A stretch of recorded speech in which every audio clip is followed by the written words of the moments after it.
me being stood next to 5,000 other sweaty people watching this DJ, even in November, and that's months off. Yeah. I love to be optimistic, but you've also got to have a sense of realism. It's going to be a long time before it gets back to the norm, and I think people need to realise that as well, because it's hard for everyone, but you need to be realistic as well, as harsh as it sounds. Yeah, I think so. I totally agree. Obviously, musicians haven't had much financial support. Do you think that some bands will struggle to come back after lockdown?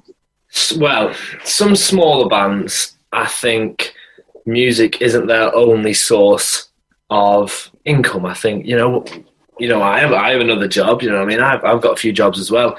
So I don't think there'll be an issue with that. It's the artists that can pull in an audience that I feel bad about. Hear me out here. It's not the big artists that are doing stadium tours. Yeah. It's the artists that probably pull in 2,000 to 5,000, because that's enough to make a living off when you're gigging. Yeah. But then to be hit like this when you're not gigging, you're left jobless. Your first thing is, let's go and get a job in a bar. All the bars are shut. Yeah. And it's them I feel sorry for. So if you're in a smaller band, I don't think so. I think we'll see the return of smaller bands, but for a lot of bands that were pulling in an audience and relying on gigs as their only income, it's going to be such a horrible time. And, it's a really hard time for writing as well, and finding material for you to write about over this period. It must be a tough one, especially, for you putting this show together. Like, what kind of stuff do you talk about, finding new music? How are you finding it? Well, I thought that I would be struggling with new music, but to be honest, I'm surprised that every week I get consistent amount of great new music tracks, and it seems to just continuously be coming through.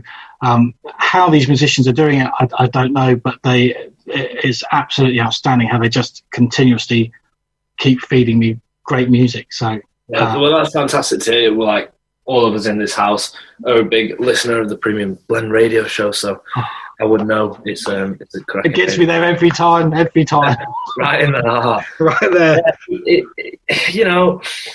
For me personally, there's not a lot of experiences to write about, so I am finding myself, which is good, rehashing old ideas which didn't fit in a previous song. I'm bringing them forward, and the song that you'll hear on the playing today, that was an idea. The chorus hook I've had for about 2 years now, so it's nice to rehash old ideas and then just start with a clean slate when we're allowed to go out again. So have you found writing your material over this period difficult? Has it been, apart from just rehashing it, obviously with life stopping as it is it a case of just putting old ideas back to the forefront again? Yeah, I wish I was the guy that could write about the experience that he's never had. That's not me.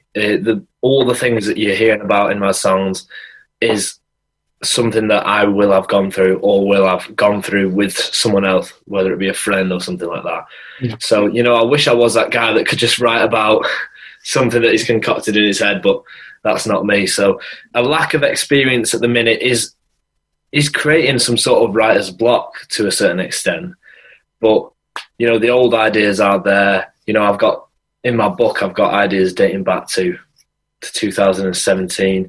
Even if you change the melody, the lyrics are there. There's some good lyrics I was writing when I was 18. Well, apparently I was watching a program last night that George Michael wrote Careless Whisper and had it all set out in his own mind when he was 16 years old. Crazy. Something like that is incredible. Bon Jovi, Living on a Prayer, when they wrote that, John and Richie, John did not like Living on a Prayer. John wanted to sell that off to a movie and not release it. And Richie was like, no, we've got something good here. We've got something good. If they hadn't released that, they would not have got the commercial success. Exactly. Yeah, everything's led on from there, really, isn't it? So definitely, and it all went uphill from there for them. So do you think bands will continue to do live streams on social media after lockdown? Or do you think it's going to become part of the new norm? Yeah and no. I think I've watched a few live stream shows, and a lot of my friends have done them, and it's something that I've not really got into, because if you're doing it for free, people haven't paid money to come and see your show. They'll stay in for about 10 minutes and leave. Don't get me wrong, you get consistent numbers coming in every 10 minutes, but it's not as if they've put their money in to come and watch you play. So you're left with different people every 10 minutes. You can't engage with them through a screen. It's not the same. It's a very difficult thing to look at the camera and see people sat behind it. Yes. Although, obviously, with the emergence of Scruff of the Neck doing their Twitch TV, I think that's become a game changer in the whole live stream scenario. Yeah, definitely. Like, shout out to Scruff of the Neck for that, because they're putting on some cracking shows and they're filling in my Monday nights. Like, coming up, they've got like the Blinders on the show and stuff like that. Yeah. They're pulling in big names. They've got a partnership with Twitch as well, but it just begs the question for me, like, how long is this going to go on for? Like, is this going to be a regular thing when we're going out and watching these bands? Because I know I'd rather go out and watch them than watch them on a screen. Yes. I love leaving my house, you know what I mean? Well, it's to feel that live music. It's not just to see it, it's to feel it. And you only get that when you're in the room at the front row and you're there. With the live stuff on the TV, it's not quite the same. It's good. Some of it I really, really enjoyed, but you're not feeling it like you would. Yeah, and there's this band from near where I'm from. They're from Blackpool called Strange Bones. Yes, I know. Yeah, I've played them before. I'm going to put this out there, I'm not a massive lover of their music when I'm listening to it in the car or just with headphones on. But their live shows are second to none. I have not seen a better live band than Strange Bones. They're fantastic. Bobby, the frontman, he's nuts. He's crazy. They put on an amazing show. They turn their music into a performance. They're actors. They go out there to put on a show. And I think that's what a lot of bands need to do as well. And it's something that I'm probably guilty of as well, you know. At the end of the day, you're actors. You've got to go out there. You've got to put on a show. Yeah, it's all about the performance. It's putting that performance on for that period of time. Yeah, instead of just standing there like a statue. I'm probably a bit guilty of that. You know, if something was to go wrong during the second song, then you'd know about it still in the sixth song. Do you know what I mean? I still have a bit of a face on me. But, yeah, I think that's a big part of putting on a show. You've got to realise that you're an actor. People have paid to come and watch you act and put on a show. And that's what makes the show. So shout out to Bobby from Strange Ones, because their shows are fantastic. Yeah, I have played their tracks before and they're fantastic. So I haven't seen them live yet, but there's always time, so I probably will go and check them out. So the final question is, do you think radio is playing a part in getting grassroots music back on its feet again? Yes. If you were to ask me this before lockdown, I would have said, unfortunately, no. You know, radio was going at a linear path of the same people listening to it, and I don't think they were pulling in new audiences. But for example, now with this new release, which was released last week, I am counting on radios, I'm counting on reviews, I'm counting on people sharing it more than ever now. And I've been listening to more radio since lockdown. You know, I am counting on radios to play my music, because normally I'd be going out there, you know, seeing people's eyes, I'd be singing this every night. Whereas now I'm trapped inside, and my only source of playing this music is on radio. Yeah, I've from where I can see, I've seen there's been a massive emergence of new emerging artist grassroots radio shows, and some of them are really absolutely killing it, and they're doing a fantastic job. And obviously, anything that any radio show can do to bring more attention to grassroots music, I think is just a fantastic thing. So I totally agree, and I try my best. But I think there's definitely some really great shows. If you go and scratch underneath the surface, there's some quality shows out there. And also the emergence of Muso Soup as well, which I highly recommend if you're looking for to get your music sort of heard by bloggers, playlisters. It's well worth going and checking out as well. So I highly recommend them as well. Yeah, and I think this is something that we're going to see coming out of lockdown. This is something that we're going to see for a long time, you know. We're going to see radio shows coming up and up and up. You know, with the kick out of music videos, we're going to see more radio shows. I think this is one of the only things that's going to stick around after lockdown. Definitely radio shows like yourself. Well, I hope so. Well, I've been doing this for 7 years, and the show as it is itself is nearly 3.5 years, so I have no intention of going anywhere, just continuing. So it's coming up on a year since you played my first track. Have your love. Again, yeah, it's an honour. So talking about your new track, or playing your track, we're going to play your new one again. So would you like to introduce your new track?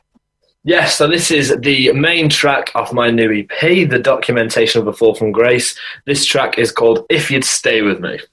Fantastic. Well, thank you for doing the interview. It's always great to catch up with you, and hopefully we'll speak again in the future soon. Big cheers, Stu. Big cheers. Nice one. Thank you very much.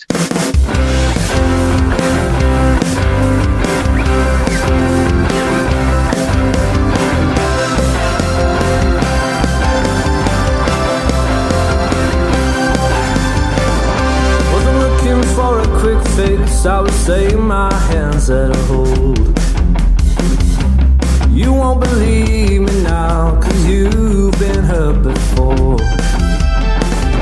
Said, man, ain't shit, but you don't understand the half of it. You know I'd do anything for you, anything for you. If you stay with me, if you stay with me, I'd show you how to treat you right.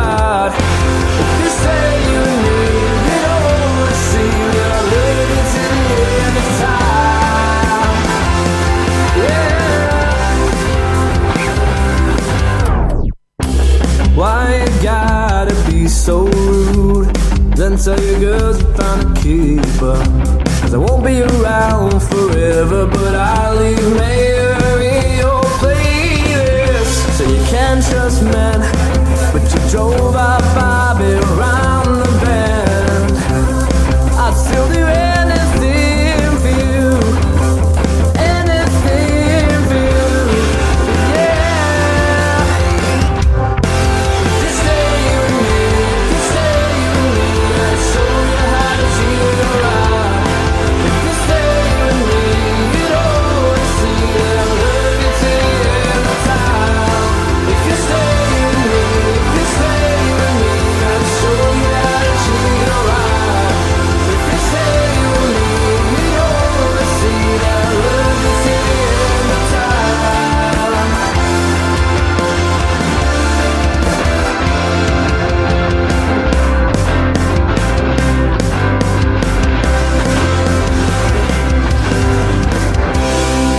You stay with me, you stay with me. If you stay with me, if you stay with me. If you stay with me, if you stay with me. If you stay with me, if you stay with me.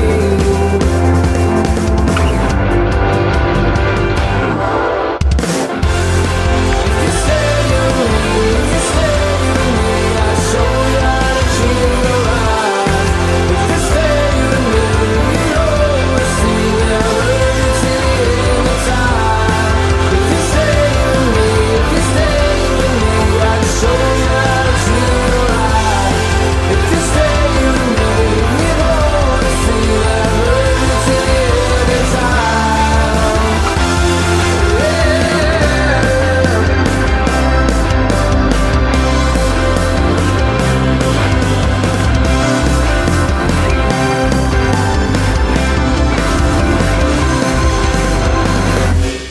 There you go, that was Jake Heaton with If You'd Stay With Me, and obviously the interview. So nice one for doing the interview. Much respect, legend. Thank you very, very much. You can check out his socials, Facebook at Jake Heaton UK. Instagram is Heaton Music _ and Twitter is Jake Heaton 20. And obviously when we recorded that interview, we didn't have the news from Bojo about his little roadmap. So obviously maybe some festivals will go ahead this year, and hopefully live music will be back at some point, and I might even have live music on the show before June. Who knows? Fingers crossed, and I'm holding my breath. But nice one, Jake. Thank you very, very much. So now we have the new track from Crashkid, who now have a electrifying indie rock banger with an infectious guitar hook and urgent tongue-in-cheek vocals. The lyrics explore the trials and tribulations of aspiring artists, influenced by observationist experiences as part of the Glasgow music scene. Explores themes surrounding ambition, adulation, and the modern age obsession with fame, which I think I'm guilty of, to be truthfully honest. Maybe. But anyway, this is Crashkid with a cracking new track. This is Icon.